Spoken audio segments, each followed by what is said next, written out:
강원도의 깊은 산속 외딴 집 한 채, 그곳에서 한 소녀가 창밖을 바라보고 있었습니다. 고요한 밤, 하지만 그 정적을 깨는 이상한 기운, 문득 인기척이 사라졌다는 걸 깨달은 순간 집 안에서 무언가가 쓰러지는 둔탁한 소리가 들려왔습니다. 그리고 그녀는 피로 물든 아버지를 마주하게 됩니다. 세상과 단절된 채 살아가던 부녀. 그러나 이 작은 산골집에서 벌어진 비극은 단순한 사건이 아니었습니다. 경찰은 말했습니다. 자연사입니다. 그러나 한 달 후 밝혀진 진실. 범인은 가족처럼 가까웠던 사람이었고 그가 손에 넣은 돈은 겨우 12만 4천 원. 그리고 그 후 소녀는 홀연히 사라졌습니다. 몇 년 후 그녀는 뜻밖의 장소에서 발견됩니다. 도시도 집도 아닌 곳. 그녀는 속세를 버리고 산속 깊은 암자에서 스님이 되어 있었습니다. 도대체 왜? 어떤 이유로 그녀는 완전히 다른 삶을 선택해야 했던 걸까요?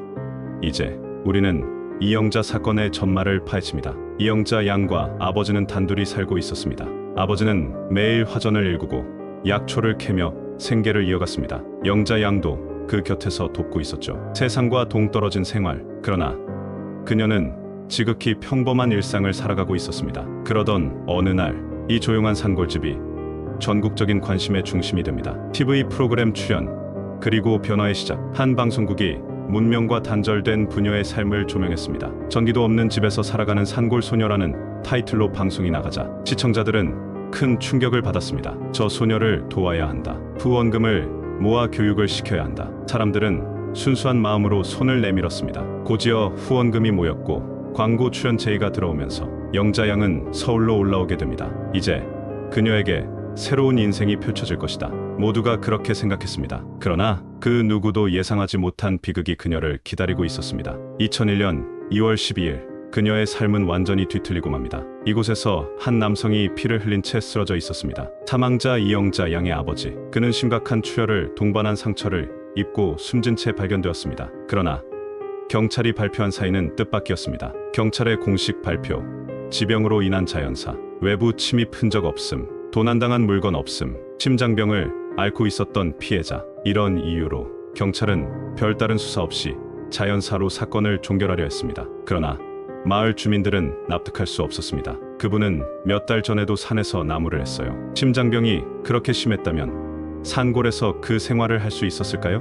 무엇보다도 그의 시신에서는 심장 발작과 전혀 관련 없는 심한 출혈과 상처가 발견되었습니다. 국민들의 의심이 커지면서 경찰은 결국 한 달 만에 재수사에 착수합니다. 그리고 숨겨져 있던 진실이 드러나기 시작합니다. 재수사가 시작된 지 한 달 후 경찰은 충격적인 사실을 밝혀냅니다. 범인 50대 남성 양 씨. 그는 이영자 양 가족과 오랜 인연이 있던 사람이었습니다. 평소에도 종종 집을 오가며 도움을 주던 인물. 겉으로 보기엔 친절한 이웃이었지만 그의 속셈은 전혀 달랐습니다. 그는 왜 살인을 저질렀을까? 경찰 조사 결과 그의 목적은 단 하나, 돈. 방송이 나간 후 이영자 양에게 후원금과 광고 출연료가 들어왔다는 사실을 알게 된 그는 이 돈을 빼앗을 계획을 세웠습니다. 후원금과 광고 출연료만 손에 넣으면 평생 편하게 살 수 있을 것이다. 그러나 그가 예상한 것과는 달리 그날 밤 그의 손에 들어온 돈은 겨우 12만 4천 원. 그는 체포된 후 경찰 조사에서 이렇게 말했습니다. 큰 돈이 있을 줄 알았는데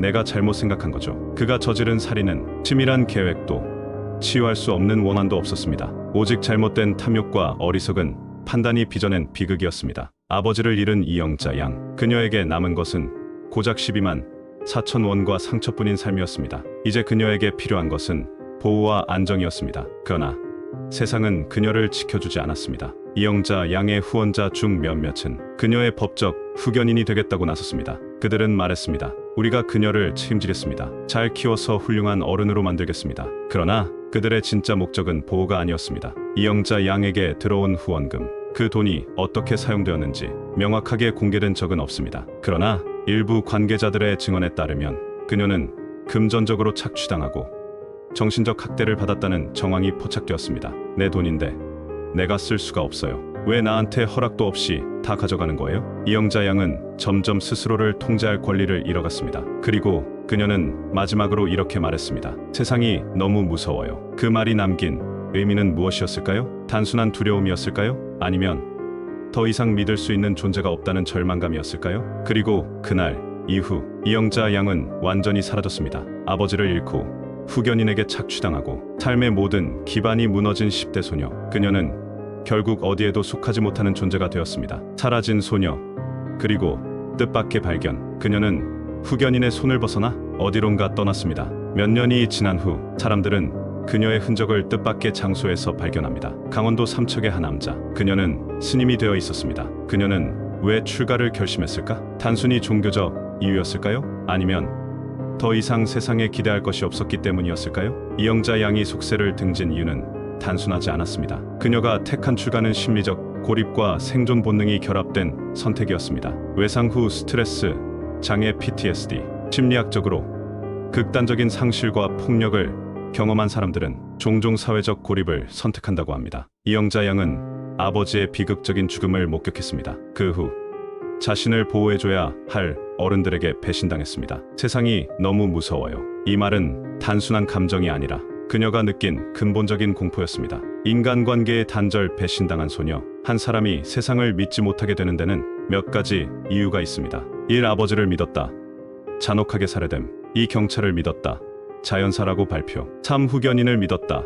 돈을 빼앗기고 학대당함. 그녀가 속세를 떠난 것은 그 어떤 인간도 더 이상 신뢰할 수 없었기 때문입니다. 완전히 새로운 삶을 원하다. 사회는 그녀를 산골소녀, 비극의 주인공으로 소비하려 했습니다. 하지만 그녀는 그 모든 것에서 벗어나고 싶었습니다. 과거도, 이름도, 삶도. 그녀는 완전히 다른 사람이 되기로 결심했습니다. 그녀에게 남은 선택지는 단 하나, 세상과 완전히 단절된 삶. 그녀는 그렇게 속세를 버리고 산속으로 들어갔습니다. 이영자 양의 이야기는 단순한 강도 살인 사건이 아닙니다. 이것은 한 인간이 완전히 고립될 수밖에 없었던 사회의 그림자를 보여줍니다. 그녀는 세상을 떠나 새로운 길을 찾았을지도 모릅니다. 그러나 이 사건은 과연 이영자 양 한 사람의 이야기일까요? 지금도 어딘가에서 보호받지 못한 누군가가 조용히 사라지고 있을지 모릅니다. 여러분은 이 사건을 어떻게 해석하시나요? 그리고 우리는 무엇을 배워야 할까요? 여러분의 의견을 댓글로 남겨주세요.